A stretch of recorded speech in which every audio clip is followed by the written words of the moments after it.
Okay, ഒരു second. Okay, നമ്മള് ദൈവരാജ്യം കുടുംബത്തിൽ എന്ന ആ ഒരു വിഷയം അതാണ് നമ്മളിപ്പോൾ ചിന്തിക്കുന്നത്, ധ്യാനിക്കുന്നത്. സത്യത്തിൽ കുടുംബം ദൈവത്തിൻ്റെ സാന്നിധ്യത്തിൻ്റെ ഏറ്റവും ശക്തമായ അനുഭവം ഉള്ള ഇടമാണ്, ഉണ്ടാകേണ്ട ഇടമാണ്. ദൈവം മനുഷ്യനെ സൃഷ്ടിച്ച ആ വിവരണവും കാര്യങ്ങളൊക്കെ വെച്ച് നോക്കുമ്പോഴും മനുഷ്യനോടൊത്ത് നടന്ന കാര്യങ്ങൾ വെച്ച് നോക്കുമ്പോഴും മനുഷ്യനെ കുറിച്ചുള്ള സ്വപ്നം, ദൈവത്തിൻ്റെ സ്വപ്നം ബൈബിളിൽ കാണുന്ന വെച്ച് നോക്കുമ്പോഴും എല്ലാം നമുക്ക് കാണാൻ കഴിയുന്നത് ദൈവരാജ്യം കുടുംബത്തിൽ ഇതാണ് ദി ഐഡിയൽ തിങ്. ദൈവരാജ്യം എന്ന് പറഞ്ഞാൽ ദൈവം ഭരിക്കുന്ന ഇടമാണ്. അപ്പൊ കുടുംബം ദൈവം ഭരിക്കണം എന്നാണ്. നമ്മൾ ഒരു വളരെ പ്രത്യേകിച്ച് തോട്ടത്തിൽ ഉലാത്തുന്ന ദൈവം കാണുന്നുണ്ട്.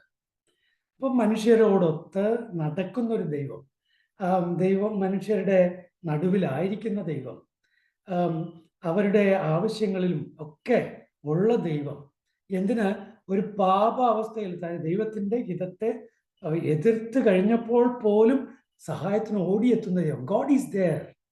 ദൈവം അവിടെയുണ്ട്. അപ്പോൾ ദൈവത്തിൻ്റെ ആ ഒരു സോവറേനിറ്റിയുടെ മേഖലയാണ് കുടുംബം, ദൈവരാജ്യം കുടുംബത്തിൽ. ഈ ഒരു ദൈവരാജ്യം കുടുംബത്തിൽ എന്ന് പറയുമ്പോൾ നമ്മുടെ മനസ്സിൽ ഒന്നാമതായിട്ട് വരുന്നത് നമ്മുടെ ദൈവരാജ്യത്തെക്കുറിച്ചുള്ള ആ ധാരണ ഒന്ന് നമുക്ക് കുടുംബവുമായിട്ട് ബന്ധിച്ച് ഒന്ന് കാണണമല്ലോ എന്നാണ്.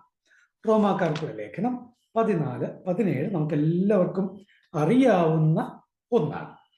അത് ദൈവരാജ്യം എന്നാൽ ഭക്ഷണവും പാനീയവുമല്ല, പിന്നെ എന്താ? പ്രത്യുത നീതിയും സമാധാനവും പരിശുദ്ധാത്മാവിലുള്ള സന്തോഷവുമാണ്. നീതിയും സമാധാനവും പരിശുദ്ധാത്മാവിലുള്ള സന്തോഷവുമാണ്. ഇത് കുടുംബത്തിലേക്കൊന്ന് ട്രാൻസ്ലേറ്റ് ചെയ്താൽ എങ്ങനെയിരിക്കും? റോമ 14-17 കുടുംബത്തിലേക്ക് ഒന്ന് ട്രാൻസ്ലേറ്റ് ചെയ്താൽ എങ്ങനെയിരിക്കും? പ്രിയപ്പെട്ടവരെ, കുടുംബത്തിലെ നീതി എന്താണ്? നീതി, സമാധാനം, ആത്മാവിലുള്ള സന്തോഷം, ഇതാണല്ലോ 3 കാര്യങ്ങൾ. നീതി എന്തായിരിക്കും?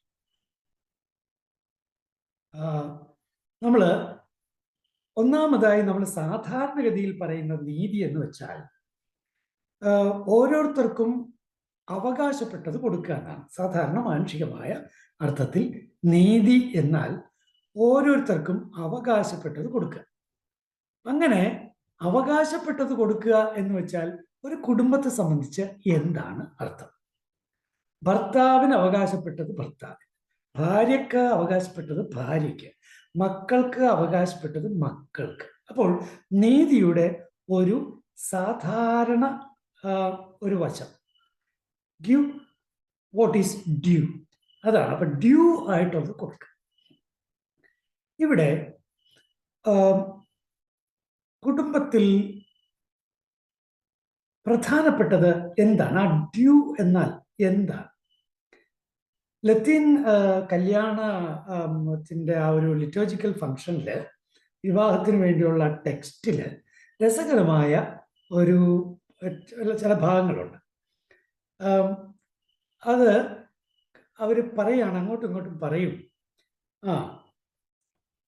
സ്നേഹിച്ചും ആദരിച്ചും ഒന്നിച്ചു ജീവിക്കാമെന്ന് വാഗ്ദാനം ചെയ്യും. സ്നേഹിച്ചും ആദരിച്ചും ഒന്നിച്ചു ജീവിക്കാമെന്ന് വാഗ്ദാനം ചെയ്യും. ഈ ഡ്യൂ എന്ന് പറഞ്ഞ ആ ഏരിയാസ് നമുക്ക് ഇതിൽ നിന്ന് മനസ്സിലാക്കാൻ കഴിയും. സ്നേഹം അത് ഡ്യൂ ആണ്. ഭർത്താവിനെ സ്നേഹിക്കുക, ഭാര്യയെ സ്നേഹിക്കുക, മക്കളെ സ്നേഹിക്കുക, അതുപോലെ തന്നെ തിരിച്ചും മക്കൾ മാതാപിതാക്കളെ സ്നേഹിക്കുക. സ്നേഹം എല്ലാവർക്കും ആവശ്യമുള്ളതാണ്. സ്നേഹം എങ്ങനെയാണ് പ്രകടമാകുന്നത്? അത് കരുതലിലാണ് പ്രകടമാകുന്നത്. അപ്പോൾ പ്രിയപ്പെട്ടവരെ, ദൈവരാജ്യം എന്നാൽ നീതിയാണ് എന്ന് പറയുമ്പോൾ ദൈവരാജ്യ അനുഭവം ഒരു കുടുംബത്തിൽ ഉണ്ടെങ്കിൽ ആ കുടുംബത്തിൽ സ്നേഹത്തിൻ്റെയും കരുതലിൻ്റെയും സവിശേഷതകൾ തീർച്ചയായിട്ടും ഉണ്ടാകും. ഭർത്താവിന് ഭാര്യയോട്, ഭാര്യയ്ക്ക് ഭർത്താവിനോട്, മാതാപിതാക്കൾക്ക് മക്കളോട്, മക്കൾക്ക് മാതാപിതാക്കളോട്, അതുപോലെ തന്നെ അപ്പൂപ്പനമ്മമാരോട് ഈ ഒരു കരുതലിൻ്റെ വശമുണ്ട്. ദൈവരാജ്യത്തിൻ്റെ ഒന്നാമത്തെ ലക്ഷണം അത് തന്നെയാണ്, സ്നേഹം, കരുതുന്ന സ്നേഹം. ഇനി ഇത് നമ്മൾ നീതിയുടെ ഒരു വശമായിട്ടാണ് കാണുന്നത്. നമ്മൾ മറ്റൊരു വശമാണ് കാണുന്നത് റിസ്പെക്റ്റ്, ആദരിക്കുക. ആദരമർഹിക്കുന്നവരാണ് കുടുംബാംഗങ്ങൾ. എന്തുകൊണ്ടാണ് ലത്തീൻ ആരാധനാക്രമത്തിൽ ആ ഒരു വിശുദ്ധ വിവാഹത്തിൻ്റെ ആ കൂദാശയുടെ ടെക്സ്റ്റിൽ എന്തുകൊണ്ടാണ് സ്നേഹം എന്ന് പറഞ്ഞിട്ട് പിന്നെ ആദരം അതിൻ്റെ ആവശ്യമുണ്ടോ? സ്നേഹം എന്ന് പറഞ്ഞാൽ എല്ലോ ആയില്ലേ എന്നൊക്കെ ചിലർ ചിന്തിക്കാം. പക്ഷേ അങ്ങനെയല്ല. ആദരം എന്നുള്ളത് സ്നേഹത്തെ അളക്കാനുള്ള ഒരു മാർഗം കൂടിയാണ്. സ്നേഹിച്ചും ആദരിച്ചും എന്തുമാത്രം റിസ്പെക്റ്റ് ഒരാൾ മറ്റാൾക്ക് കൊടുക്കുമോ അത്രമാത്രം സ്നേഹം അയാളിൽ നിന്ന് ഇയാൾക്ക് കിട്ടും. അപ്പോൾ റിസ്പെക്റ്റ് എന്നുള്ളത് വളരെ പ്രധാനപ്പെട്ടതാണ്. പ്രിയപ്പെട്ടവരെ, വാക്കുകൊണ്ട്, പ്രവൃത്തി കൊണ്ട്, നിലപാടുകൾ കൊണ്ട് റിസ്പെക്റ്റ് ചെയ്യുക. ദൈവരാജ്യ അനുഭവം കുടുംബത്തിൽ ഉണ്ടാകുന്നതിന് വളരെ ആവശ്യമായിട്ടുള്ളത് റിസ്പെക്റ്റ് ആണ്, ആദരം ആണ്. അപ്പോ സ്നേഹിച്ചും ആദരിച്ചും ഒന്നിച്ച് ജീവിക്കുക, ഒന്നിച്ച് ജീവിക്കുക എന്ന് വാഗ്ദാനം ചെയ്യുന്നു. അപ്പോൾ ഒന്നിച്ച് ജീവിക്കുക, ഇത് നീതിയുടെ ഒരു വശം തന്നെയാണ്. വളരെ പ്രധാനപ്പെട്ട ഒരു കാര്യമാണ്. നീതിയുടെ വശം തന്നെയാണ് ഒന്നിച്ച് ജീവിക്കൽ. നമ്മുടെ നാട്ടിൽ ഇപ്പോൾ ഒരു തരം ഫാഷൻ ആയി കഴിഞ്ഞു, അല്ലെങ്കിൽ ശീലം കൊണ്ട് അത് ഓക്കെ ആയി കഴിഞ്ഞു. എന്താണ്? കെട്ടിയാനങ്ങ് കാനഡയില എന്നാ, കെട്ടിയാളങ്ങ് എന്താണ് ദുബായില. പ്രിയപ്പെട്ടവരെ, വിവാഹം ചെയ്തിട്ടുള്ളവര് രണ്ടിടത്ത് കഴിയുക എന്നുള്ളതൊരു ഐഡിയൽ കാര്യമൊന്നുമല്ല. നമുക്ക് പക്ഷെ ഇപ്പൊ അത് വളരെ നോർമലായി മാറിക്കഴിഞ്ഞു. ഗതികേടാണ്, ഗതികേട്. വിവാഹം കഴിച്ചവര് ഒന്നിച്ചു താമസിക്കുക എന്നുള്ളതാണ്. അല്ലാതെ അവര് രണ്ടുപേരും രണ്ടിടത്തായിട്ട്, അത് ഗതികേട് കൊണ്ടാണ്. അത് ഐഡിയൽ കാര്യമൊന്നുമല്ല. ഗൾഫ് മലയാളികളെന്നോ അല്ലെങ്കിൽ യൂറോപ്യൻ മലയാളികളെന്നോ അമേരിക്കൻ മലയാളികളെന്നോ ഒക്കെ പറയുമ്പോൾ ഇവിടെ അതിനുള്ള സാഹചര്യങ്ങൾ നമുക്ക് ഇല്ലാതെ വന്നതുകൊണ്ട്, ഗതികേട് കൊണ്ടാണ് ചിലർ അങ്ങനെ പോകുന്നത്. അപ്പം ഞാൻ പറഞ്ഞു വരുന്നത്, നീതിയുടെ വശത്തിൽ പ്രധാനപ്പെട്ടതാണ് ഒന്നിച്ച് വസിക്കുക എന്നുള്ളത്. അപ്പോൾ ഇതാണ് ഡ്യൂ എന്നുള്ളത്. ഇനി ദൈവത്തിൻ്റെ ഒരു ദൈവത്തിൻ്റെ ഒരു നീതിയുണ്ട്. അപ്പോൾ ഒന്ന് സാധാരണ മാനുഷികമായ നീതിയുടെ കാര്യമാണ് നമ്മളിപ്പോൾ പറഞ്ഞത്, ഇത്രയും നേരം പറഞ്ഞത്. രണ്ട്, ദൈവികമായൊരു മാനമുണ്ട് നീതിക്ക്. അത് ക്ഷമ എന്നാണ് അതിൻ്റെ പേര്, കരുണ എന്നാണ് അതിൻ്റെ പേര്. പ്രിയപ്പെട്ടവരെ, അർഹിക്കാത്തത് കൊടുക്കുന്ന ഏർപ്പാടാണ് നീതി. നേരത്തെ ഡ്യൂ എന്നാ പറഞ്ഞതെങ്കിൽ ഇവിടെ പറയേണ്ടി ഒരു അൺഡ്യൂ. അതാണ് ദൈവത്തിൻ്റെ നീതി. അപ്പോൾ നമ്മുടെ കുടുംബത്തിൽ ക്ഷമിക്കാനും പൊറുക്കാനും മറക്കാനും ഒക്കെ ഒത്തിരി സ്പേസ് ഉണ്ട്. ഇങ്ങനെ നമ്മൾ ആ ദൈവിക നീതി നമ്മൾ ആചരിക്കുമ്പോൾ ദൈവരാജ്യം നമ്മുടെ കുടുംബത്തിൽ നിറയും. അപ്പോൾ ദൈവിക നീതി വെറും മാനുഷിക നീതിയിൽ മാത്രം നിൽക്കാതെ ദൈവിക നീതിയിലേക്ക് കടക്കാൻ നമ്മൾ വിളിക്കപ്പെട്ടിരിക്കുന്നു, ദൈവരാജ്യ അനുഭവത്തിൽ വളരാനായിട്ട്. ഇനി രണ്ടാമത്തെ ഭാഗം എന്താണ്? സമാധാനം. സമാധാനം. ഇവിടെ ഞാൻ അതിലേക്ക് പോകുന്നതിന് മുമ്പ് ഒരു കാര്യം കൂടി പറഞ്ഞുകൊള്ളട്ടെ. അതായത് നമ്മൾ നീതിയുടെ വശം പറഞ്ഞപ്പോൾ ഈ സ്നേഹം, ആദരം എന്നൊക്കെ പറഞ്ഞപ്പോൾ ഒരു നിമിഷം ഉൽപ്പത്തി പുസ്തകത്തിലേക്ക് നിങ്ങളുടെ ശ്രദ്ധയെ ഞാൻ ക്ഷണിക്കുകയാണ്. ഉൽപ്പത്തി പുസ്തകത്തിൽ 2:18 അത് ഒന്ന് ശ്രദ്ധാപൂർവം വായിക്കുന്നത് നല്ലതാണ്. 18 എന്താണ് പറയുന്നത്? ദൈവമായ കർത്താവ് അരുൾ ചെയ്തു, മനുഷ്യൻ ഏകനായിരിക്കുന്നത് നന്നല്ല, അവനു ചേർന്ന ഇണയെ ഞാൻ നൽകും. അവനു ചേർന്ന ഇണയെ ഞാൻ നൽകും. ഈ മലയാളം പരിഭാഷ അത്ര സുന്ദരമാണ് എന്ന് പറയാനാവില്ല. ഇംഗ്ലീഷിൽ കാണുന്ന പരിഭാഷ ഹെൽപ്പർ എന്നാണ്. അത് കേൾക്കുമ്പോൾ നമുക്കൊരു അസ്വസ്ഥത തോന്നും. ആഹാ, പുരുഷന്റെ ഹെൽപ്പറാണോ സ്ത്രീ എന്നൊരു ചോദ്യം വരും. അതൊരു വിഷയം തന്നെയാണ്.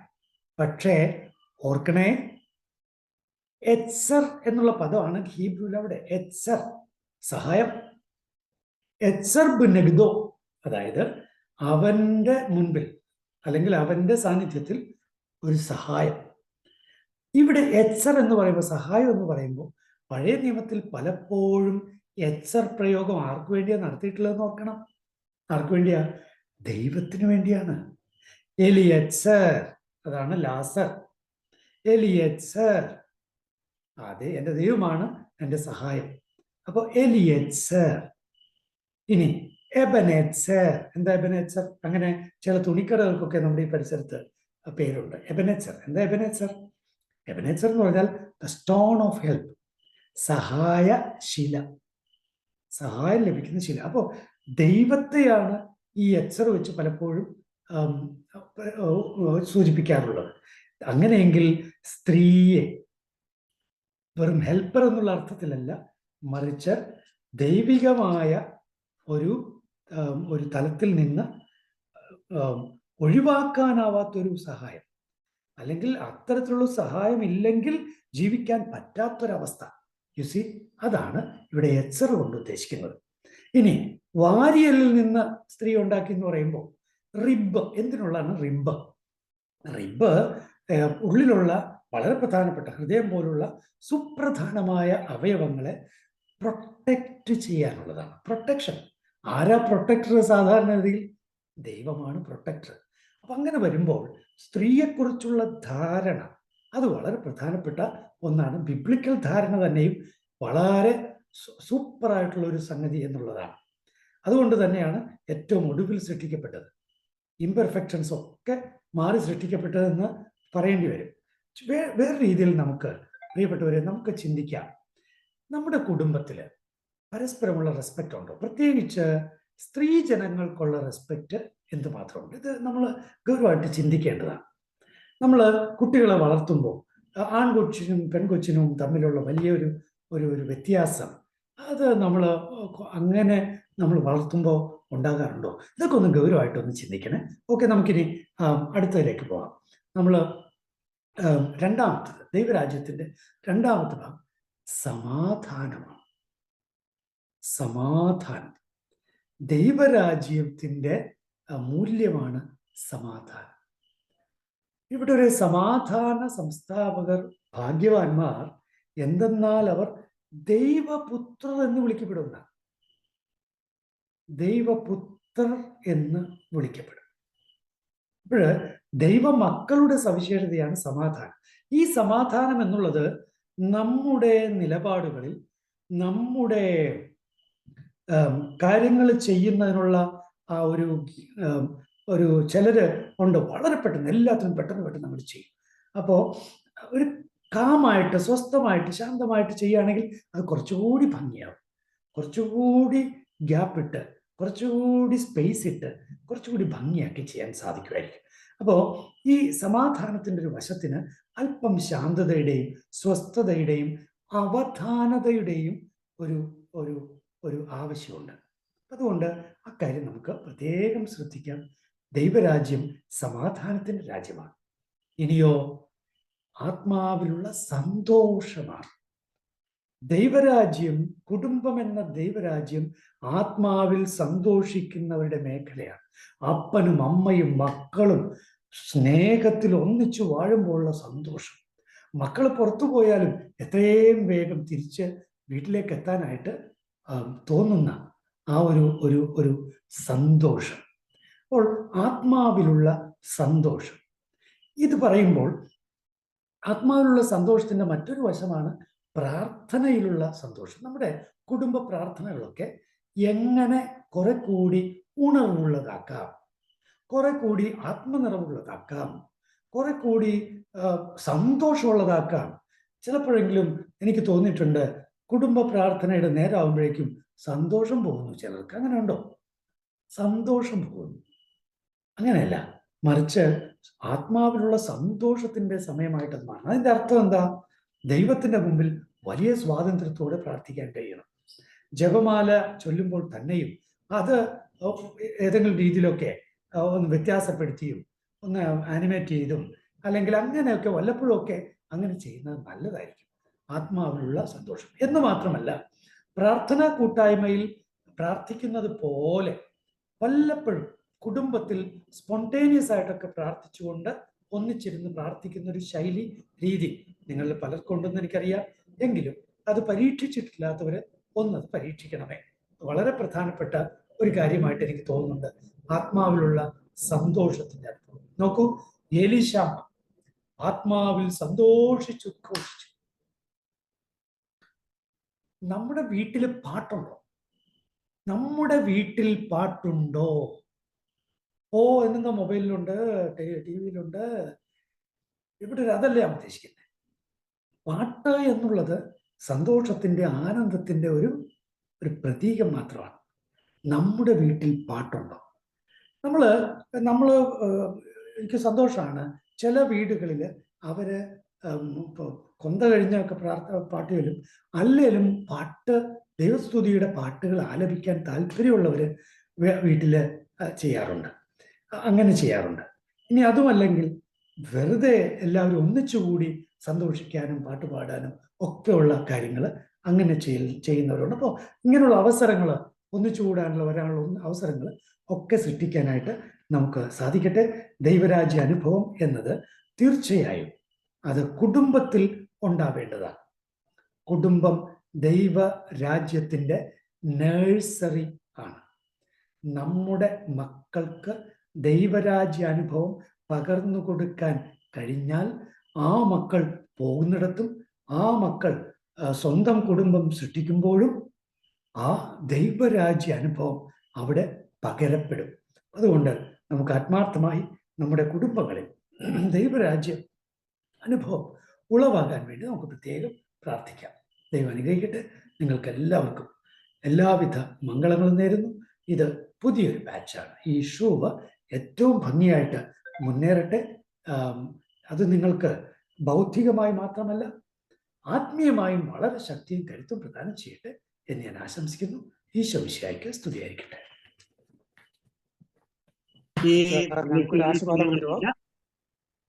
ഓക്കെ. സ്വർഗസ്ഥനായ ഞങ്ങളുടെ പിതാവേ, അങ്ങയുടെ നാമം പൂജിതമാകണമേ, അങ്ങയുടെ രാജ്യം വരണമേ, അങ്ങയുടെ തിരുമനസ് സ്വർഗത്തിലെ പോലെ ഭൂമിയിലും ആകണമേ. ചെയ്യുന്നവരോട് ഞങ്ങൾ ക്ഷമിച്ചിരിക്കുന്നത് പോലെ ഞങ്ങളുടെ തെറ്റുകളെ ക്ഷമിക്കണമേ. ഞങ്ങളെ പ്രലോഭനത്തിൽ ഉൾപ്പെടുത്തരുതേ, തിന്മയിൽ ഞങ്ങളെ രക്ഷിക്കണമേ. കർത്താവ് നിങ്ങളോടുകൂടെ, സർവശക്തനായ ദൈവം പിതാവും പുത്രനും പരിശുദ്ധാത്മാവും നിങ്ങളെ സമൃദ്ധമായി അനുഗ്രഹിക്കുമാറാകട്ടെ. പ്രിയപ്പെട്ട സഹോദരങ്ങളെ, ഈ സമയങ്ങളിൽ നമ്മൾ ജോഷി അച്ഛനിലൂടെ കേൾക്കുകയായിരുന്നു ഒരു കുടുംബത്തെ എങ്ങനെ ദൈവരാജ്യമായി നമുക്ക് രൂപാന്തരപ്പെടുത്താമെന്നുള്ളതിനെ കുറിച്ച്. ഈ അച്ഛനെ എത്രയും മനോഹരമായി ഈ ക്ലാസ് എടുത്തുകൊണ്ട് ഈ ഷൂബ് 6ാം ബാച്ച് ഉദ്ഘാടനം ചെയ്ത ജോഷി അച്ഛന് ഏറ്റവും സ്നേഹത്തോടെ നന്ദി പറയുന്നു. ദൈവത്തിന്റെ തിരുഹൃദയം വലിയ സംരക്ഷണത്തിന്റെ കോട്ടയായിരിക്കട്ടെ എന്ന് ആഗ്രഹിക്കുകയും പ്രാർത്ഥിക്കുകയും ചെയ്യാം. ഈ നിമിഷങ്ങളിൽ ദൈവരാജ്യം എന്ന വിഷയത്തെക്കുറിച്ച് നമ്മോട് ഷെയർ ചെയ്യുന്നതിന് വേണ്ടി നമ്മോടൊപ്പം ഉള്ളത് ഷിജു ജോസഫ് ചേട്ടനാണ്. ഷിജു ചേട്ടനെ ഏറ്റവും സ്നേഹത്തോടെ ഇതിലേക്ക് സ്വാഗതം ചെയ്യുന്നു. താങ്ക് യു ഫ്രാൻസിസ് ചേട്ടാ. പ്രിയപ്പെട്ടവരെ, നമ്മൾ ഷൂബിന്റെ 6ാമത്തെ ബാച്ച് ആരംഭിച്ചു. ജോഷി അച്ഛൻ നമ്മോട് പ്രത്യേകമായിട്ട് ഷൂബ് ദൈവരാജ്യം കുടുംബത്തിൽ എങ്ങനെയാണ് എന്ന് നമ്മോട് പങ്കുവെക്കാനായിട്ട് ഇടയായി. ഇപ്പോൾ നമ്മൾ തുടർന്ന് ഈ ദൈവരാജ്യത്തെക്കുറിച്ചുള്ള ചിന്തയിലൂടെ നമ്മൾ കടന്നു പോകുമ്പോൾ ഈ ദൈവരാജ്യം എന്ന ചിന്ത എന്താണെന്നും വിശുദ്ധ ഗ്രന്ഥം എന്താണ് നമ്മെ ഓർമ്മപ്പെടുത്തുന്നതുമൊക്കെയാണ് നമ്മൾ കാണാനായിട്ട് ശ്രമിക്കുന്നത്. 4 സുവിശേഷങ്ങളിലും ദൈവരാജ്യത്തെക്കുറിച്ച് പറഞ്ഞിരിക്കുന്നത് എന്താണ്. നിങ്ങളുടെ കയ്യിൽ ബുക്കും പേനയും പേപ്പറും ബൈബിളൊക്കെ ഉണ്ടെങ്കിൽ സമയം നിങ്ങൾക്ക് നോക്കാവുന്നതാണ് എന്നുള്ള കാര്യം കൂടി ഓർമ്മപ്പെടുത്തുകയാണ്. മത്തായിയുടെ സുവിശേഷം 4-ാം അധ്യായം 17-ാമത്തെ തിരുവചനത്തിൽ നമ്മൾ വായിക്കുന്നത് ഇപ്രകാരമാണ്: അപ്പോൾ മുതൽ യേശു പ്രസംഗിക്കാൻ തുടങ്ങി, മാനസാന്തരപ്പെടുവിൻ, സ്വർഗരാജ്യം സമീപിച്ചിരിക്കുന്നു. ഈശോയുടെ പ്രസംഗം ആരംഭിക്കുമ്പോൾ തന്നെ ഈശോ പറയുന്നത് പ്രകാരമാണ്, മാനസാന്തരപ്പെടുവിൻ. അതാണ് നമ്മളെ പ്രോഗ്രാമിന്റെ പേര് തന്നെ, അതാണ്. ശൂബ് എന്ന വാക്ക് തിരിച്ചു വരിക, മാനസാന്തരപ്പെടുക എന്ന വാക്ക് അതിൻ്റെ ഹീബ്രു പദമാണ്. തിരിച്ചു വരാനായിട്ട്, ദൈവരാജ്യത്തിലേക്ക് തിരിച്ചു വരാനായിട്ട് ഈശോ നമ്മെ ഓർമ്മപ്പെടുത്തുകയാണ്. ഈ 10 ആഴ്ച കാലഘട്ടം നമ്മൾ യാത്ര ചെയ്യുമ്പോൾ, നമ്മൾ മുന്നോട്ട് പോകുമ്പോൾ കർത്താവ് നമ്മെ ഓർമ്മപ്പെടുത്തുന്നത്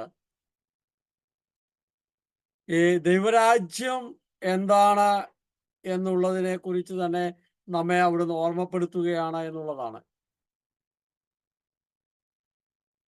അപ്പോൾ തിരിച്ചു വരാനായിട്ട്, ദൈവരാജ്യത്തിലേക്ക് തിരിച്ചു വരാനായിട്ട് അവിടുന്ന് നമ്മോട് ആവശ്യപ്പെടുകയാണെന്നുള്ളത്. വീണ്ടും മത്തായിയുടെ സുവിശേഷം 3:2 നമ്മൾ വായിച്ചു കടന്നു പോകുന്ന ഇപ്രകാരമാണ്: മാനസാന്തരപ്പെടുവിൻ, എന്തെന്നാൽ സ്വർഗരാജ്യം സമീപിച്ചിരിക്കുന്നു എന്നുള്ളതാണ്. അപ്പം സ്വർഗരാജ്യം സമീപിച്ചിരിക്കുന്നു. നമ്മൾ കുറെ കൂടി തിരിച്ചു വരേണ്ടതുണ്ട്. നമ്മുടെ ജീവിതത്തിന്റെ എല്ലാ മേഖലയിലും, നമ്മുടെ ചിന്തകളിലാവട്ടെ, നമ്മുടെ സംസാര രീതിയിലാവട്ടെ, പെരുമാറ്റത്തിലാവട്ടെ, ജീവിതത്തിന്റെ എല്ലാ തലങ്ങളിൽ നിന്നും ദൈവഹിതത്തിന് വിരുദ്ധമായിട്ടുള്ള നമ്മുടെ ജീവിതത്തിൽ നിന്ന് ദൈവഹിതത്തിലേക്കുള്ള ഒരു തിരിച്ചു വരവ് കർത്താവ് നമ്മോട് ആവശ്യപ്പെടുകയാണ്. മത്തായിയുടെ സുവിശേഷം 6:33 നമ്മൾ വായിക്കുന്നുണ്ട്: നിങ്ങൾ ആദ്യം അവിടുത്തെ രാജ്യവും അവിടുത്തെ നീതിയും അന്വേഷിക്കുക, അതോടൊപ്പം മറ്റുള്ളവയെല്ലാം നിങ്ങൾക്ക് ലഭിക്കും. അപ്പം ദൈവരാജ്യം നിരന്തരം അന്വേഷിക്കുന്നതിൽ, ആ ദൈവരാജ്യത്തിന്റെ നീതി അന്വേഷിക്കുന്നതിൽ, ആ ദൈവരാജ്യ നീതിക്കനുസരിച്ച് ജീവിക്കുന്നതിൽ നമ്മൾ വളരെയേറെ ശ്രദ്ധയുണ്ടാവണമെന്ന് അവിടുന്ന് നമ്മെ ഓർമ്മപ്പെടുത്തുന്ന ഭാഗമാണ്. അപ്പോൾ ഈ ദൈവരാജ്യത്തെക്കുറിച്ചുള്ള ചിന്ത നമ്മുടെ ഊണിലും ഉറക്കത്തിലും ഒക്കെ ദൈവരാജ്യം, ഞാൻ ദൈവരാജ്യത്തിലെ ഒരു അംഗമാണെന്നും ആ ദൈവരാജ്യത്തിലെ ഒരു അംഗം എന്ന നിലയിൽ ആ അംഗത്തിന് ചേർന്ന വിധത്തിൽ, ആ വ്യക്തിക്ക് ചേർന്ന വിധത്തിലാവണം നമ്മുടെ സ്വഭാവ സവിശേഷതകളെന്നും നമ്മുടെ പെരുമാറ്റമെന്നും നമ്മുടെ ജീവിത ക്രമമെന്നും ജീവിത രീതി എന്നും മറ്റുള്ളവരോടുള്ള നമ്മുടെ എല്ലാ സമീപനവും നമ്മുടെ പ്രവർത്തനങ്ങളും ദൈവരാജ്യത്തിന് ചേർന്നതാവണമെന്ന് അവിടുന്ന് നമ്മെ ഓർമ്മപ്പെടുത്തുകയാണ്. അപ്പൊ ഈ ദൈവരാജ്യം എന്നുള്ള വലിയ ചിന്ത അത് നമ്മുടെ ഉള്ളിൽ എത്രമാത്രം ആഴത്തിൽ രൂപപ്പെടുന്നുവോ അതനുസരിച്ചാണ് അത് പുറത്തേക്ക് വരുന്നത് എന്ന് അവിടുന്ന് നമ്മെ ഓർമ്മപ്പെടുത്തുകയാണ്. മത്തായിയുടെ സുവിശേഷം 7:21 നമ്മൾ വായിച്ചു കടന്നു പോകുന്നുണ്ട്: കർത്താവേ കർത്താവേ എന്ന് എന്നോട് വിളിച്ചപേക്ഷിക്കുന്നവനല്ല, എൻ്റെ സ്വർഗസ്ഥനായ പിതാവിന്റെ ഇഷ്ടം നിറവേറ്റുന്നവനാണ് സ്വർഗരാജ്യത്തിൽ പ്രവേശിക്കുക. അപ്പം പിതാവിന്റെ ഇഷ്ടം നിറവേറ്റി ജീവിക്കുന്നവനാണ് സ്വർഗരാജ്യത്തിന് അവകാശിയായി തീരുക എന്ന് ഈശോ തന്നെ ഓർമ്മപ്പെടുത്തുകയാണ്. അപ്പം എന്നെക്കുറിച്ചുള്ള, എൻ്റെ കുടുംബത്തെക്കുറിച്ചുള്ള പിതാവായ ദൈവത്തിന്റെ ഇഷ്ടം എന്താണ്, ഹിതം എന്താണ്, പദ്ധതി എന്താണ് എന്ന് നിരന്തരമായി അന്വേഷിക്കുന്നതിലേക്കുള്ള ഒരു തിരിച്ചുപോക്ക് അവിടുന്ന് നമ്മോട് ഓർമ്മപ്പെടുത്തുകയാണ്. നാം ഓരോരുത്തരുടെയും വ്യക്തിപരമായ ജീവിതത്തെക്കുറിച്ചുള്ള ദൈവത്തിന്റെ പദ്ധതി എന്താണ്, നാം എവിടെ ആയിരിക്കണം, എന്തു ചെയ്യണം, എങ്ങനെയാണ് എന്നുള്ള ദൈവത്തിന്റെ പദ്ധതിയാണ്. നമ്മുടെ കുടുംബത്തെക്കുറിച്ചുള്ള ദൈവത്തിന്റെ പദ്ധതി എന്താണ്, ഇത് നിരന്തരമായി അന്വേഷിക്കുന്നതിൽ, ഇത് നിരന്തരമായി പരിശോധിക്കുന്നതിൽ പ്രിയപ്പെട്ടവരെ നമ്മൾ എത്രമാത്രം ശ്രദ്ധാലുക്കളാണ്, എത്രമാത്രം ആ കാര്യത്തിൽ നമ്മൾ വ്യാപൃതരാണ് എന്ന് നമ്മൾ ശ്രദ്ധിക്കേണ്ടതുണ്ട്. അപ്പൊ ഈ എൻ്റെ പിതാവിന്റെ ഇഷ്ടം ആണ് ഈശോ പറയുന്നതാണല്ലോ, എൻ്റെ പിതാവിന്റെ ഇഷ്ടം നിറവേറ്റുക എന്നുള്ളതാണ് എൻ്റെ ജോലി എന്ന് ഈശോ പറഞ്ഞു വെക്കുമ്പോൾ, ഈശോയെ കുറിച്ചുള്ള, ദൈവപുത്രനായ ഈശോ മിശിഹായെ കുറിച്ചുള്ള പിതാവിന്റെ ഹിതം എന്താണെന്ന് നിരന്തരം അന്വേഷിക്കുന്നതിൽ, അത് മനസ്സിലാക്കുന്നതിൽ, അതനുസരിച്ച് ജീവിക്കുന്നതിൽ ഈശോ കാണിച്ച തീക്ഷ്ണതയും തീവ്രതയും അത്രമാത്രമാണ്. ഇതുപോലെ നമ്മുടെ ഒക്കെ ജീവിതത്തിൽ നമ്മെക്കുറിച്ചുള്ള, നാം ജീവിക്കുന്ന നമ്മുടെ കുടുംബത്തെക്കുറിച്ചുള്ള ദൈവത്തിന്റെ പദ്ധതി തിരിച്ചറിയുന്നതിന്, മനസ്സിലാക്കുന്നതിൽ, ആ ദൈവരാജ്യത്തിലേക്കുള്ള ആ വളർച്ച എത്രമാത്രം ഉണ്ട് എന്ന് നമ്മെ ഓർമ്മപ്പെടുത്തുന്ന ഭാഗം കൂടിയാണ്. മത്തായിയുടെ സുവിശേഷത്തിൽ അതിന്റെ 11-12 നമ്മൾ ഇപ്രകാരമാണ് വായിക്കുന്നത്: സ്വർഗരാജ്യം ബലപ്രയോഗത്തിന് വിധേയമായിരിക്കുന്നു. ബലവാന്മാർ അത് കവർന്നെടുക്കുന്നു. അപ്പം സ്വർഗരാജ്യത്തിലൊരു വ്യക്തി ചീത്തവാക്ക് പറയുന്ന ആളാകാൻ പാടില്ല, പെട്ടെന്ന് പ്രകോപിക്കുന്ന ഒരു വ്യക്തിയാകാൻ പാടില്ല, നുണ പറയുന്ന വ്യക്തിയാകാൻ പാടില്ല, കള്ളത്തരം കാണിക്കുന്ന വ്യക്തിയാകാൻ പാടില്ല, ജഡിക സുഖത്തിന് വേണ്ടി ജീവിക്കുന്നയാളാകാൻ പാടില്ല, മറ്റുള്ളവരോട് ഒരു സ്നേഹവും കരുണയും കരുതലും ഇല്ലാതെ പെരുമാറുന്ന ആളാകാൻ പാടില്ല എന്നൊക്കെ സുവിശേഷം വായിച്ച് കടന്നു പോകുമ്പോൾ നമ്മൾ മനസ്സിലാക്കുന്നുണ്ട്. അപ്പം ഈ ദൈവരാജ്യത്തിന്റെ വ്യക്തി എന്ന നിലയിൽ ആ സ്വഭാവ സവിശേഷതയിൽ ജീവിക്കാൻ നാം എത്രമാത്രം ബലപ്രയോഗം നമ്മോട് നടത്തേണ്ടതുണ്ട്. വെറുതെ ദൈവരാജ്യത്തിന്റെ ഭാഗമായി നമ്മൾ മാറില്ല എന്ന വിശുദ്ധ ഗ്രന്ഥം നമ്മെ ഓർമ്മപ്പെടുത്തുകയാണ്. കള്ളത്തരം കാണിക്കാതിരിക്കാൻ നീതിയോടെ ജോഷിച്ചൻ പറഞ്ഞതുപോലെ നീതിബോധത്തോടെ ജീവിക്കുന്നതിന് വേണ്ടിയുള്ള ബലപ്രയോഗം നമ്മൾ നടത്തണം. നമ്മളെ ചീത്ത പറയാതിരിക്കുന്നതിന് വേണ്ടിയുള്ള ബലപ്രയോഗം നടത്തണം. മോശമായി ജഡിക സുഖത്തിന് വേണ്ടി ജീവിക്കാതിരിക്കുന്നതിനുള്ള ബലപ്രയോഗം നമ്മൾ നടത്തണം. അപ്പൊ നമ്മുടെ അനുദിന ജീവിതത്തിൽ ദൈവരാജ്യത്തിന് ചേർന്ന വിധം ജീവിക്കുന്നതിനുള്ള വലിയൊരു ബലപ്രയോഗം, വലിയൊരു എന്താ പറയുക യുദ്ധം നമ്മുടെ ജീവിതത്തിൽ നാം ചെയ്യേണ്ടതുണ്ട് എന്ന് മത്തായി ശ്ലീഹ നമ്മെ ഓർമ്മപ്പെടുത്തുകയാണ്. വിശുദ്ധ മത്തായിയുടെ സുവിശേഷത്തിൽ മാത്രം 32 പ്രാവശ്യം ദൈവരാജ്യം എന്ന പദപ്രയോഗം നമ്മൾ കണ്ട് കടന്നു പോകുന്നുണ്ട് എന്നുള്ളതാണ്. വീണ്ടും നമ്മൾ മുന്നോട്ട് പോകുമ്പോൾ മർക്കോസിന്റെ സുവിശേഷം 1-ാം അധ്യായം 14-15 നമ്മൾ വായിക്കുന്നുണ്ട്. യോഹന്നാൻ ബന്ധനസ്ഥനായപ്പോൾ യേശു ദൈവത്തിന്റെ സുവിശേഷം പ്രസംഗിച്ചുകൊണ്ട് ഗലീലയിലേക്ക് വന്നു. അവൻ പറഞ്ഞു, സമയം പൂർത്തിയായി, ദൈവരാജ്യം സമീപിച്ചിരിക്കുന്നു, അനുദപിച്ച് സുവിശേഷത്തിൽ വിശ്വസിക്കുവിൻ. 4 സുവിശേഷങ്ങളിലും ഈ ദൈവരാജ്യത്തെക്കുറിച്ച് ക്രിസ്തു വളരെ കൃത്യമായി പ്രതിപാദിക്കുന്നു എന്നാണ് നമ്മൾ ഒന്ന് കാണാനായിട്ട് ശ്രമിക്കുന്നത്. ലൂക്കായുടെ സുവിശേഷം 4:43 ഈശോ പറയുകയാണ്, എന്നാൽ അവൻ പറഞ്ഞു, മറ്റു പട്ടണങ്ങളിലും ഞാൻ ദൈവരാജ്യത്തിന്റെ സുവിശേഷം പ്രസംഗിക്കേണ്ടിയിരിക്കുന്നു, അതിനുവേണ്ടിയാണ് ഞാൻ അയക്കപ്പെട്ടിരിക്കുന്നത്. ഈശോയെ എന്നെ അയച്ചിരിക്കുന്നത്, ഞാൻ ഈ ലോകത്തിലേക്ക് വന്നത് ഈ ദൈവരാജ്യം എന്താണെന്ന് പറയുന്നതിന് വേണ്ടിയാണ്. അതുകൊണ്ടാണ് അവൻ ഉപമകളിലൂടെ മുഴുവൻ ഈ ദൈവരാജ്യത്തെ കുറിച്ച് പറയുന്നത്. ദൈവരാജ്യം ഒരു കടുകുമണി പോലെയാണ്, ദൈവരാജ്യം പുളിമാവ് പോലെയാണ്, കാണാതായ നാണയം പോലെയാണ് എന്നൊക്കെ പറഞ്ഞ് ധാരാളം ഉപമകൾ, അല്ലെ വയലിൽ ഒളിപ്പിക്കപ്പെട്ട നിധി പോലെയാണ്, വിവാഹ വിരുന്നു പോലെയാണ് എന്നൊക്കെ പറഞ്ഞുകൊണ്ട് ഈശോ ഉപമകളിലൂടെ മുഴുവൻ ഈ ദൈവരാജ്യം എന്താണെന്ന് സാധാരണ മനുഷ്യർക്ക് മനസ്സിലാക്കി കൊടുക്കാനുള്ള തീവ്രമായ ശ്രമത്തിലാണ്. അതാണ് പറയുന്നത്, ഞാൻ ഇവിടെയല്ല, എല്ലായിടത്തും പോയി ദൈവരാജ്യം പ്രസംഗിക്കാനാണ് ഞാൻ അയക്കപ്പെട്ടിരിക്കുന്നത്. ലൂക്ക 16:16 നമ്മൾ വായിക്കും, ദൈവരാജ്യം പ്രസംഗിക്കപ്പെടുന്നു, എല്ലാവരും ബലം പ്രയോഗിച്ച് അതിൽ പ്രവേശിക്കുന്നു. അപ്പം ദൈവരാജ്യത്തിൽ നമ്മുടെ ഉള്ളിൽ ദൈവരാജ്യം സംസ്ഥാപിതമാകുന്നതിന്, ദൈവരാജ്യത്തിൻ്റെതായ വ്യക്തിത്വത്തിലേക്ക്, സ്വഭാവത്തിലേക്ക്, സവിശേഷതയിലേക്ക് നാം വളരുന്നതിന് പ്രിയപ്പെട്ടവരെ നാം നല്ല ബലപ്രയോഗം നമ്മോട് യുദ്ധം ചെയ്യേണ്ടതുണ്ട്. ഈ 10 ആഴ്ചക്കാലം മുടങ്ങാതെ ഈ ഷൂ പ്രോഗ്രാമിൽ പങ്കെടുക്കുന്നതിന് ഒരു ബലപ്രയോഗം വേണം.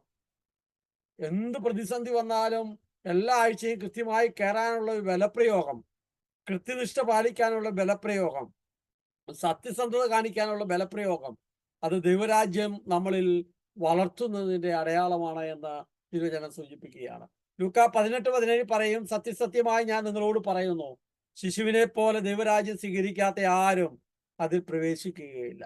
ശിശുസഹജമായ മനോഭാവത്തോടെ, ശിശുസഹജമായ ആശ്രയബോധത്തോടെ, ശിശുസഹജമായ നിഷ്കളങ്കതയോടെ ദൈവാശ്രയത്വത്തിൽ ജീവിക്കുമ്പോൾ മാത്രമേ സ്വർഗരാജ്യത്തിലേക്ക് നമുക്ക് യാത്ര ചെയ്യാൻ പറ്റുകയുള്ളൂ. ആ ശിശു സഹജമായ മനോഭാവത്തിലേക്ക് നമ്മൾ എത്രമാത്രം തിരിച്ചു വരേണ്ടതുണ്ടെന്ന്, ശിശു സഹജമായ ആശ്രയബോധത്തിലേക്ക് നമ്മുടെ ജീവിതം എത്രമാത്രം തിരിച്ചു വരേണ്ടതുണ്ടെന്ന്, ശിശു സഹജമായ നിഷ്കളങ്കതയിലേക്ക് നമ്മൾ എത്രമാത്രം തിരിച്ചു വരേണ്ടതുണ്ട് എന്ന് അവിടുന്ന് നമ്മെ ഓർമ്മപ്പെടുത്തുകയാണ്. ലൂക്കായുടെ സുവിശേഷത്തിൽ 30-ലേറെ തവണ ദൈവരാജ്യം എന്ന മുഖ്യ പ്രമേയം ലൂക്കായുടെ സുവിശേഷത്തിൽ നാം വായിച്ച് കടന്നു പോകുന്നുണ്ട് എന്നുള്ളതാണ്. യോഹന്നാൻ 3:3 പറയുന്നു, യേശു പറഞ്ഞു, സത്യസത്യമായി ഞാൻ നിന്നോട് പറയുന്നു, വീണ്ടും ജനിക്കുന്നില്ലെങ്കിൽ ഒരുവന് ദൈവരാജ്യം കാണാൻ കഴിയുകയില്ല. നിക്കോദേമോസിനോട് ഈശോ പറഞ്ഞതാണ്. നമ്മുടെ അനുദിന ജീവിതത്തിൽ ദൈവരാജ്യത്തിന്റെ സ്വഭാവത്തിനനുസരിച്ച് ഒരു വീണ്ടും ജനനം നമുക്ക് ആവശ്യമാണ് എന്ന് നമ്മെ ഓർമ്മപ്പെടുത്തുകയാണ്. 10 ആഴ്ച നാം കടന്നു പോകുമ്പോൾ നമ്മളൊരു വീണ്ടും ജനനത്തിലൂടെയാണ് കടന്നു പോകുന്നതെന്ന്, ദൈവരാജ്യത്തിലേക്കുള്ള ഒരു വളർച്ചയുടെ ഭാഗമാണ് എന്ന് അവിടെ നമ്മെ ഓർമ്മപ്പെടുത്തുകയാണ്. ഈ സഭയുടെ പ്രബോധനങ്ങളിലൂടെ അപ്പസ്തോലിക പ്രബോധനം, ചാക്രി ലേഖനം, അപ്പസ്തോലിക ആഹ്വാനം, രണ്ടാം വത്തിക്കാൻ കൗൺസിൽ പ്രമാണരേഖ, കത്തോലിക്ക സഭയുടെ മതബോധനം, ഇത്രയും സഭാപ്രബോധനങ്ങളിൽ ദൈവരാജ്യത്തെക്കുറിച്ച് എന്താണ് പറഞ്ഞിരിക്കുന്നത് എന്നാണ് നമ്മൾ നോക്കാനായിട്ട് ശ്രമിക്കുന്നത്. സുവിശേഷ പ്രഘോഷണം എന്ന അപ്പസ്തോലിക പ്രബോധനത്തിൽ പോൾ ആറാമൻ മാർപ്പാപ്പ 1975 ഡിസംബർ 8 ഇറക്കിയ ആ അപ്പസ്തോലിക പ്രബോധനത്തിന്റെ 6ാമത്തെ നമ്പറിൽ പറയുകയാണ്, ദൈവരാജ്യത്തിന്റെ സുവിശേഷം ഞാൻ പ്രസംഗിക്കേണ്ടിയിരിക്കുന്നു എന്നാണ് ക്രിസ്തു തന്നെ പറ്റി പറഞ്ഞിട്ടുള്ളതും ലൂക്കായുടെ സുവിശേഷത്തിൽ രേഖപ്പെടുത്തിയിട്ടുള്ളത്. നമ്മളത് വായിച്ച് കടന്നുപോയ ഭാഗമാണ്. ഈ സാക്ഷ്യം വളരെയേറെ പ്രാധാന്യം അർഹിക്കുന്ന ഒന്നാണ്. കാരണം അത് ക്രിസ്തുവിന്റെ ദൗത്യം പൂർണ്ണമായും പ്രകടിപ്പിക്കുന്നു. ക്രിസ്തു ഈ ലോകത്തിൽ വന്ന് താൻ എന്താണ് ചെയ്യുന്നത് എന്ന്, എന്താണ് പ്രഘോഷിക്കുന്നത് എന്ന്, അതിന്റെ കേന്ദ്രം എന്താണെന്ന് നമ്മെ ഓർമ്മപ്പെടുത്തിക്കൊണ്ട് ദൈവരാജ്യം പ്രഘോഷിക്കാനാണ് എന്ന വിശുദ്ധ ലൂക്കായുടെ സുവിശേഷത്തിൽ നിന്ന് നമ്മൾ കണ്ടെത്തി കടന്നുപോയ കാര്യം തന്നെയാണ് പറയുന്നത്.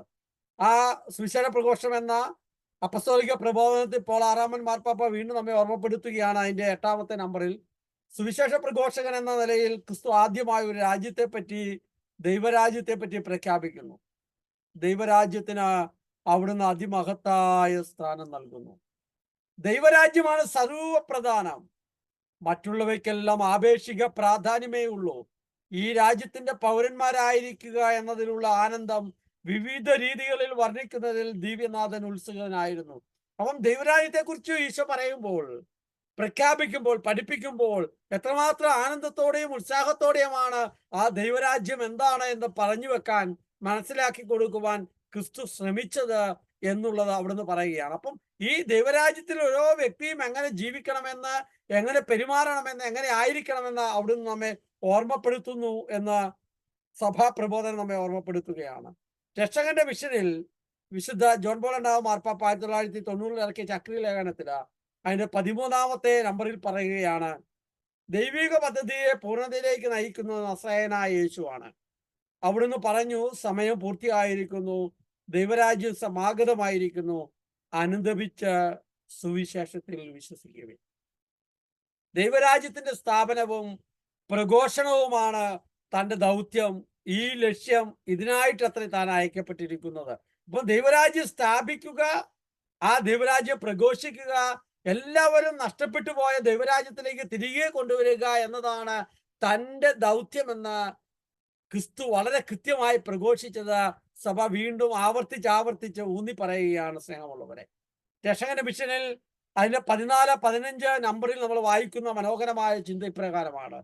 14ാമത്തെ നമ്പറിൽ പറയുന്നത് ഇപ്രകാരമാണ്, യേശു തന്റെ രാജ്യത്തിന്റെ സ്വഭാവവും നിബന്ധനകളും തന്റെ വാക്കുകളിലൂടെയും പ്രവൃത്തികളിലൂടെയും വ്യക്തിത്വത്തിലൂടെയും ക്രമേണ വെളിപ്പെടുത്തുകയാണ്. അപ്പോൾ ദൈവരാജ്യത്തിൽ ഒരു പൗരൻ ക്ഷമിക്കേണ്ടവനാണെന്ന്, സ്നേഹിക്കേണ്ടവനാണെന്ന്, കരുണ കാണിക്കേണ്ടവനാണെന്ന്, ദൈവത്തിന്റെ മുഖത്ത് നോക്കി യാത്ര ചെയ്യേണ്ടവനാണെന്ന്, എങ്ങനെയാണ് ദൈവരാജ്യത്തിൽ അംഗമായിരിക്കുന്ന ഒരു വ്യക്തിയുടെ, ഒരു പൗരന്റെ സ്വഭാവ ഗുണങ്ങൾ, അവന്റെ ജീവിത ശൈലി എങ്ങനെയായിരിക്കണം, ജീവിത രീതി എങ്ങനെയായിരിക്കണം എന്നൊക്കെ ക്രിസ്തു ജീവിച്ച് കാണിച്ചു തരികയാണ് എന്നുള്ളതാണ്. ദൈവരാജ്യം സമസ്ത മാനവരാശിക്ക് വേണ്ടിയുള്ളതാണ്. കത്തോലിക്കരായ നമുക്ക് വേണ്ടി വന്നുള്ളതല്ല, സർവ്വ മനുഷ്യർക്ക് വേണ്ടിയുള്ളതാണ് ഈ ദൈവരാജ്യം എന്ന് അവിടുന്ന് പ്രഖ്യാപിക്കുകയാണ്. സകലരും അതിലെ അംഗങ്ങളാകാൻ വിളിക്കപ്പെട്ടിരിക്കുന്നു. ഈ സത്യത്തിന് കൂടുതൽ ഊന്നൽ കൊടുക്കുവാനാണ് സമൂഹത്തിലെ അധസ്ഥിതരോട് യേശു കൂടുതൽ അടുത്ത് പെരുമാറുന്നത്. സുവിശേഷം അവരെ അറിയിക്കുന്നത് അവിടുന്ന് കൂടുതൽ താല്പര്യം കാണിക്കുന്നു. ഈ ദൈവരാജ്യം എല്ലാവർക്കും വേണ്ടിയുള്ളതാണ് എന്ന്, ആ ദൈവരാജ്യത്തിന് അംഗങ്ങളായിരിക്കുന്നതിൽ നാം ആനന്ദം അനുഭവിക്കുന്നവരാവണമെന്ന് അവിടുന്ന് നമ്മെ ഓർമ്മപ്പെടുത്തുകയാണ്. അതിന്റെ 15ാമത്തെ നമ്പറിലേക്ക് വരുമ്പോൾ, ആ ദൈവരാജ്യം നമ്മുടെ ഉള്ളിൽ ആഴത്തിൽ വേരുറപ്പിക്കപ്പെടുമ്പോൾ എന്താണ് സംഭവിക്കുന്നത് എന്നാണ് വിശുദ്ധനായ, ഭാഗ്യവാനാർക്കനായ വിശുദ്ധനായ ജോൺ പോൾ രണ്ടാമൻ മാർപ്പാപ്പ നമ്മെ ഓർമ്മപ്പെടുത്തുന്നത്. മനുഷ്യബന്ധങ്ങളെ പുതിയ രൂപഭാവങ്ങളിൽ ക്രമപ്പെടുത്തുകയാണ് ദൈവരാജ്യത്തിന്റെ ലക്ഷ്യം. മനുഷ്യർ തമ്മിലുള്ള ബന്ധത്തെ പുതിയ രൂപത്തിലും പാപത്തിലും ക്രമപ്പെടുത്തുകയാണ്. പരസ്പരം സ്നേഹിക്കുന്ന, ക്ഷമിക്കുന്ന, കരുണ കാണിക്കുന്ന, ശുശ്രൂഷിക്കുന്ന, ചേർത്ത് പിടിക്കുന്ന, വളർത്തുന്ന മനുഷ്യബന്ധങ്ങളുടെ പുതിയ രൂപഭാവമാണ് ദൈവരാജ്യത്തിന്റെ മുമ്പിൽ നിന്ന് നമ്മൾ നോക്കുമ്പോൾ കാണുക. മനുഷ്യർ തമ്മിൽ സ്നേഹിക്കാനും ക്ഷമിക്കാനും ശുശ്രൂഷിക്കാനും സന്നദ്ധരാകുന്നതനുസരിച്ച് ദൈവരാജ്യം ക്രമേണ വളർച്ച പ്രാപിക്കുകയാണ്. അപ്പൊ നമ്മൾ ഈ ഒരു 10 ആഴ്ചക്കാലം കടന്നു പോകുമ്പോൾ നമ്മുടെ സബ് ഗ്രൂപ്പിലുള്ള നമ്മുടെ ഈ ഒരു കൂട്ടായ ബന്ധത്തിലൂടെ യഥാർത്ഥ ദൈവത്തിന്റെ സ്നേഹം ആഴത്തിൽ അനുഭവിച്ച് വളരാൻ കഴിയുകയാണ്. പരസ്പരം ക്ഷമിക്കാൻ, പരസ്പരം നമ്മുടെ പ്രയാസങ്ങൾ പങ്കുവെക്കാൻ, പരസ്പരം ശുശ്രൂഷിക്കാൻ, പ്രാർത്ഥിക്കാനൊക്കെ സന്നദ്ധരാകുന്നതനുസരിച്ച് ദൈവരാജ്യം നമ്മുടെ ഉള്ളിൽ വളരുകയാണ്. ദൈവരാജ്യത്തിന്റെ ലക്ഷ്യവും സ്വഭാവവും സമസ്ത മാനവരാശിയുടെയും സമ്പൂർണമായ ഐക്യമാണ്. മനുഷ്യരും തമ്മിലും മനുഷ്യരും ദൈവവും തമ്മിലുള്ള സമ്പൂർണമായ കൂട്ടായ്മയാണ് ദൈവരാജ്യം എന്ന് പറയുന്നത്. അപ്പൊ ഈ ദൈവരാജ്യം എന്ന് പറയുന്നത് ഞാനും ദൈവവുമായിട്ടുള്ള സമ്പൂർണമായ ഐക്യത്തിലേക്കുള്ള വളർച്ചയാണ്. അത് മാത്രമല്ല, ഞാനും മറ്റു മനുഷ്യരുമായിട്ടുള്ള ഈ ലോകത്തിലുള്ള എല്ലാ മനുഷ്യരുമായിട്ടുള്ള പ്രപഞ്ചവുമായിട്ടുള്ള സമ്പൂർണമായ ഐക്യത്തിലേക്കുള്ള സ്നേഹത്തിലേക്കുള്ള ഒരു വളർച്ചയായി മാറണമെങ്കിൽ, കൂട്ടായ്മയായി മാറണമെങ്കിൽ ദൈവരാജ്യം നമ്മുടെ ഉള്ളിൽ പടർന്നു പന്തലിക്കണം. അതിലേക്കൊരു തിരിച്ചുപോക്ക് നടത്തണമെന്ന് അവിടെ നമ്മെ ഓർമ്മപ്പെടുത്തുകയാണ്. വീണ്ടും 180-ാമത്തെ സുവിശേഷത്തിന്റെ സന്തോഷം എന്ന ഫ്രാൻസിസ് മാർപ്പാപ്പയുടെ അപ്പസ്തോലിക ആഹ്വാനത്തിൽ നമ്മൾ വായിക്കുന്ന ഇപ്രകാരമാണ്: സുവിശേഷം ദൈവരാജ്യത്തെ കുറിച്ചുള്ളതാണ്. നമ്മുടെ ലോകത്തിൽ ഭരണം നടത്തുന്ന സ്നേഹസമ്പൂർണനായ ദൈവത്തെ കുറിച്ചുള്ളതാണ്. അവിടുന്ന് നമ്മുടെ ഉള്ളിൽ ഭരണം നടത്തുന്നതനുസരിച്ച് സാമൂഹിക ജീവിതം സാമ്പത്തിക സാഹോദര്യത്തിനും നീതിക്കും സമാധാനത്തിനും മഹത്വത്തിനുമുള്ളൊരു പശ്ചാത്തലമാകും. അങ്ങനെ ക്രൈസ്തവ പ്രഭാഷണവും ക്രൈസ്തവ ജീവിതവും സമൂഹത്തെ സ്വാധീനിക്കാൻ ഉദ്ദേശിച്ചിട്ടുള്ള പ്രിയപ്പെട്ടവരെ, ഇന്ന് ലോകം കടന്നു പോകുന്ന വലിയ പ്രതികൂലമായ പ്രതിസന്ധിയുടെ നടുവിൽ ഈ ദൈവരാജ്യം അനുഭവിച്ച് ജീവിച്ചാൽ മാത്രമേ ഈ സാമൂഹിക ജീവിതം സാമ്പത്തിക സാഹോദര്യവും നീതിയും സമാധാനവും ഉള്ളതായി തീരുകയുള്ളൂ എന്ന് നമ്മെ ഓർമ്മപ്പെടുത്തുകയാണ്. വീണ്ടും 150 കാണുന്നുണ്ട്: നാം ദൈവരാജ്യം അന്വേഷിക്കുകയാണ്.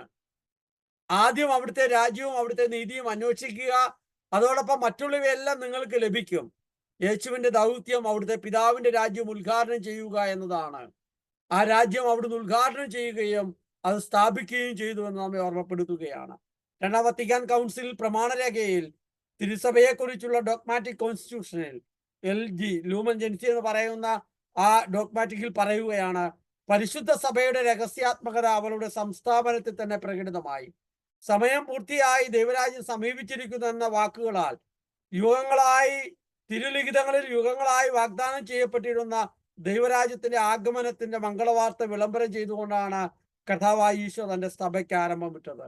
അപ്പൊ യുഗങ്ങളായി മറിഞ്ഞു കിടന്ന ആ ദൈവരാജ്യം എന്താണ് എന്ന് പറയുക മാത്രമല്ല, അത് സ്ഥാപിച്ചുകൊണ്ടും അത് പൂർത്തിയാക്കിക്കൊണ്ടുമാണ് ക്രിസ്തു തന്റെ സഭയ്ക്ക് ആരംഭമിട്ടത് എന്ന് അവിടെ നമ്മെ ഓർമ്മപ്പെടുത്തുകയാണ്. കത്തോലിക്ക സഭയുടെ മതബോധന ഗ്രന്ഥം CCC 541 മുതൽ 553 വരെ നിങ്ങളുടെ വീടുകളിൽ അത് ഉണ്ടെങ്കിൽ ഈ ദിവസങ്ങളിലൊന്ന് എടുത്തു വായിക്കുക. യോഹന്നാൻ ബന്ധനസ്ഥനായപ്പോൾ യേശു ദൈവത്തിന്റെ സുവിശേഷം പ്രസംഗിച്ചുകൊണ്ട് ഗലീലയിലേക്ക് വന്നു. അവിടുന്ന് പറഞ്ഞു: സമയം പൂർത്തിയായി, ദൈവരാജ്യം സമീപിച്ചിരിക്കുന്നു, സുവിശേഷത്തിൽ വിശ്വസിക്കുമെന്ന്. നമ്മൾ വായിച്ചു കടന്നുപോയ ദൈവവചന ഭാഗമാണ്. അപ്പൊ സഭയുടെ എല്ലാ പ്രബോധനങ്ങളിലും ദൈവവചനങ്ങളിലും എല്ലാം പറയുന്നത് യേശുവിന്റെ പ്രഘോഷണത്തിന്റെ കാതലാണ് ദൈവരാജ്യം. യേശുവിന്റെ വരവോടെ ആരംഭിക്കുന്നതും എന്നാൽ പൂർത്തിയാക്കാനുള്ളതുമായ യാഥാർത്ഥ്യമാണിത്. യേശുവിൽ ഇത് പൂർത്തിയാക്കുകയാണ് എന്നുള്ളതാണ്. ദൈവത്തിന്റെ സുവിശേഷമായ ക്രിസ്തു തന്നെയാണ് ദൈവരാജ്യത്തിന്റെ പ്രഥമനും പരമോന്നതനുമായ വക്താവ്. ആ ദൗത്യം അവിടുന്ന് ജീവിതത്തിൽ നിർവഹിച്ചു. കുരിശിലെ ബലിയിൽ അവിടുന്ന് പൂർത്തിയാക്കുകയും ചെയ്തു. പ്രിയപ്പെട്ടവരെ, ഞാൻ പറഞ്ഞു വന്നത് 4 സുവിശേഷങ്ങളും സഭയുടെ പ്രബോധനങ്ങളും മുഴുവൻ നമ്മെ ഓർമ്മപ്പെടുത്തുന്നത് ദൈവരാജ്യത്തെക്കുറിച്ചുള്ള ചിന്തയിൽ നാം നിരന്തരം ജീവിക്കണമെന്നാണ്. ദൈവരാജ്യത്തിന്റെ ഒരു പൗരൻ എന്ന നിലയിലുള്ള അഭിമാന ബോധത്തോടെയും ആ വ്യക്തിത്വത്തോടെയും ആ സ്വഭാവ സവിശേഷതയോടെയും ആ ദൈവരാജ്യത്തിന്റെ ജീവിത ശൈലിയോടും കൂടി നാം ജീവിക്കേണ്ടതുണ്ട് എന്ന് നമ്മെ ഓർമ്മപ്പെടുത്തുമ്പോൾ നമ്മൾ അതിലേക്കൊക്കെ എന്തേലും തിരിച്ചു പോകാനുണ്ട് എന്ന്, മടങ്ങി യാത്ര ചെയ്യേണ്ടതുണ്ട് എന്ന്, നമ്മുടെ വ്യക്തിപരമായും കുടുംബവുമായി അങ്ങനെയൊക്കെ ആവണമെന്ന് നമ്മെ ആഴത്തിൽ പഠിപ്പിക്കുന്ന പരിശീലിപ്പിക്കുന്ന ഈ ഒരു 10 ആഴ്ചക്കാലത്തെ ഈ ഒരു ഷൂബ് ഓൺലൈൻ കോഴ്സ് നമ്മുടെയൊക്കെ വ്യക്തി ജീവിതത്തെ ദൈവരാജ്യ ചിന്തയിലും ദൈവരാജ്യ സ്വപ്നത്തിലും മാത്രമല്ല നമ്മുടെ ജീവിതം മുഴുവൻ ദൈവരാജ്യമായി മാറാൻ നമ്മുടെ നോട്ടവും നമ്മുടെ സംസാരവും നമ്മുടെ പുഞ്ചിരിയും നമ്മുടെ പെരുമാറ്റവും നമ്മുടെ ഇടപെടലുമെല്ലാം ദൈവരാജ്യത്തിൻ്റെതായി മാറാൻ നമുക്ക് ആഗ്രഹിച്ച പ്രിയപ്പെട്ടവരെ, ഒരു നിമിഷം നമുക്ക് നമ്മുടെ കരങ്ങൾ നമ്മുടെ പിതാവായ ദൈവത്തിന്റെ പക്കലേക്ക് ഉയർത്താം. ആത്മാവ് നമ്മെ സഹായിക്കുന്നില്ലെങ്കിൽ, പരിശുദ്ധാത്മാവ് നമ്മളിൽ ഇടപെടുന്നില്ലെങ്കിൽ ഈ ദൈവരാജ്യമായി മാറാൻ നമുക്കാവില്ല. പരിശുദ്ധ അമ്മയിൽ പരിശുദ്ധാത്മാവ് സജീവമാക്കപ്പെട്ടപ്പോൾ അവൾ ദൈവരാജ്യമായി മാറിയതുപോലെ, നീതിമാനായ വിശുദ്ധ ഔസേപ്പിതാവിൽ ആത്മാവ് പ്രവർത്തിച്ചപ്പോൾ ദൈവരാജ്യം മാറിയതുപോലെ, എല്ലാ അപ്പസ്തോലന്മാരിലും പരിശുദ്ധാത്മാവിന്റെ പ്രവർത്തനത്താൽ ദൈവരാജ്യമായി അവർ മാറ്റപ്പെട്ടതുപോലെ, എല്ലാ വിശുദ്ധരുടെ ജീവിതത്തിലും ആത്മാവിന്റെ പ്രവർത്തനത്താൽ ദൈവരാജ്യമായി മാറ്റപ്പെട്ടതുപോലെ, നമ്മുടെയും ജീവിതത്തിൽ പരിശുദ്ധാത്മാവിന്റെ പ്രവർത്തനത്താൽ ഇടപെടലിനാൽ ദൈവരാജ്യമായി മാറാൻ ആഗ്രഹിച്ചുകൊണ്ട് നമുക്ക് സ്തുതിച്ച് പ്രാർത്ഥിക്കാം. Hallelujah, hallelujah, hallelujah. ദൈവമേ, 10 ആഴ്ചക്കാലം നമ്മൾ കടന്നു പോകുമ്പോൾ അവിടുത്തെ ആത്മാവിന്റെ ശക്തിയാൽ ഞങ്ങളുടെ ജീവിതങ്ങൾ, ഞങ്ങളുടെ ചിന്തകൾ, ഞങ്ങളുടെ വികാരങ്ങൾ, വിചാരങ്ങൾ, ശരീരത്തിലെ ഓരോ കോശങ്ങളും ഓരോ അണുവും ദൈവരാജ്യത്തിൻ്റെതായി മാറ്റപ്പെടുന്നതിന്, അതിലേക്ക് രൂപാന്തരപ്പെടുത്തുന്നതിന്, തിരിച്ചു പോകുന്നതിന് അവിടുന്ന് ഞങ്ങളെ ഇടയാക്കണമേ. പൗലോസ് അപ്പോസ്തലൻ ഓർമ്മപ്പെടുത്തിയതുപോലെ ദൈവരാജ്യം എന്ന ലക്ഷ്യം മുന്നിൽ കണ്ടുകൊണ്ട് മാത്രം യാത്ര ചെയ്യുന്നവരാവാൻ അവിടുന്ന് ഞങ്ങളെ സഹായിക്കണമേ എന്ന് ഞങ്ങൾ പ്രാർത്ഥിക്കുന്നു. പരിശുദ്ധ അമ്മയുടെയും നീതിമാനായ വിശുദ്ധ ഔസേപ്പിതാവിന്റെയും എല്ലാ വിശുദ്ധരുടെയും പ്രത്യേകമായ മധ്യസ്ഥതയോടെ ഞങ്ങൾ പ്രാർത്ഥിക്കുകയും ചെയ്യുന്നു. ആമേൻ.